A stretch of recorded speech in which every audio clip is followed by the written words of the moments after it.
I'm sure you read a lot of times this sentence, you need first to love yourself.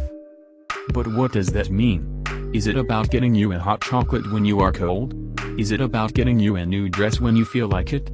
Is it doing whatever you want when you want it? Is it about putting warm clothes on when it's freezing outside? Loving yourself means to learn to treat you like a loving parent would do with his child. When you are an adult, and I assume you are, you still have an inner child inside you. These are your emotions. At that level you still react like a child of 3-4 years old. Your emotions cannot get older or mature. But you can get mature. You can learn how to respect them and how to handle them. You can learn how to take care of this inner child. When you are not aware of your inner child, you try to live in an adult world like a 4-year-old boy or girl. You feel all alone, afraid of the big nasty world there outside, not knowing what to do, where to ask for help, how to protect you. This is a very difficult way of doing. You will always feel afraid, fearful, doubtful, tired. It is hard to try to survive as a child in a grown-up world. You will feel angry and afraid most of the time, and lost. Why is that? Because nobody takes care of that little child inside you. Let's say your name is Charlotte. You are 42 years old. Inside you lives the little Charlotte. She's 4.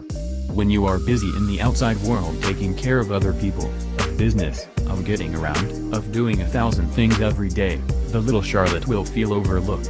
When you're always running to help others, to make sure their needs are fulfilled, you will be exhausted every night and cry in your bed.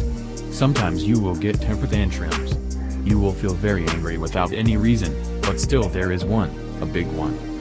All these big emotions are attempts from your inner child to get your attention. Imagine you have, besides your children, husband, colleagues, parents, friends, a little 4-year-old girl named Charlotte. Nobody ever notices her. Nobody takes care of her. Whenever she tries to tell something and get some attention, you shout to her, "Shut up." You say, "I have to take care of my parents, my work, my husband, my paperwork, my friends, my other children, my house. I don't have time for you."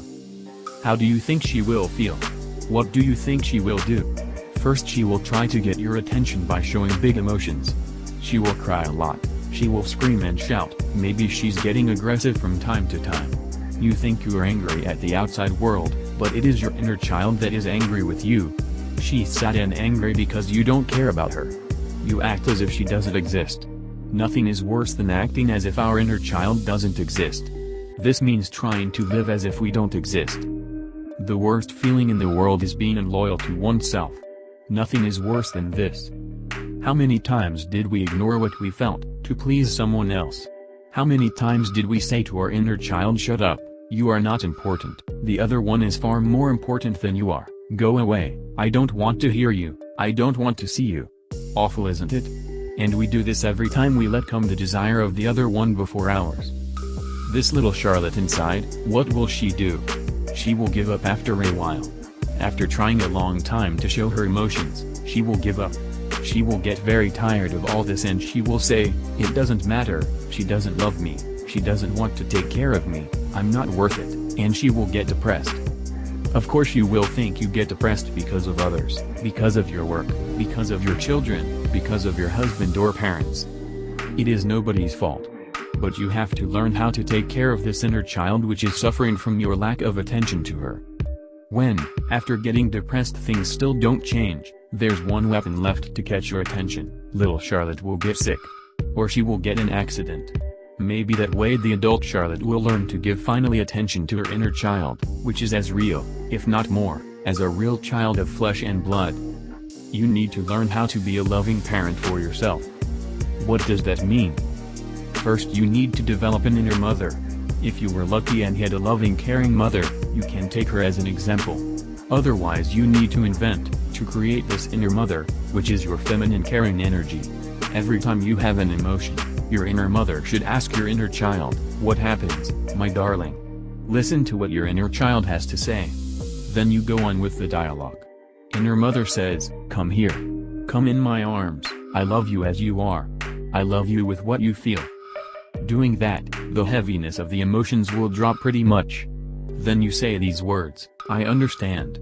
These words are very important, because most of the time we don't feel very normal having the feelings we have and we try to ignore or suppress them, which makes them heavier. I understand, my darling, come here in your mother's arms, I love you. Stay with these words and feelings for a while, and then ask, what do you need? Whatever the child answers, you say, we will ask this of your father. And here starts the task of your inner father, who is there to protect you and to act for you in the outside world. You would never send a 4-year-old asking for a raise at work or getting to resolve a conflict at school or with the neighbors, would you? So why do you try it? Send out your inner father to take care of whatever you have to do in the outside world. Your inner father is your male energy, which enables you to make decisions, to take action, to follow your inner guidance, which is located in your inner child, also called intuition, and to manifest your child's desires in the world. When your child has a need, for instance to call someone or to go somewhere to arrange something, imagine that your inner child stays at home with his mother who takes care of his feelings. I understand you're afraid, and that your inner father, another part of your being, goes out there to act. Your inner father is that part of you which is able to handle stress, to take action, to arrange conflicts and all other stuff that has to do with the outside world. If that part is missing because you didn't have a good model when you were little yourself, you will have to create and develop it. Of course your inner child, mother and father are all parts of you. It is all you. It is just a model to understand what is happening inside you and how you can learn to love yourself. Loving yourself is listening to your inner child, taking his emotions seriously, understanding what he feels and taking action in the desired direction.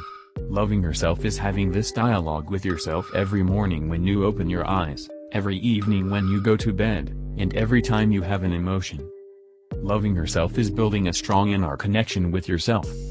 It is creating your own loving family, inside you. You will never feel alone anymore. You are already three. Call it your Trinity. Wherever you go, from now on you go with your inner family. You are not alone. You are loved and you are protected. You listen to yourself and take care of that precious little child that has been waiting for so long to get your attention and love. This is inner healing.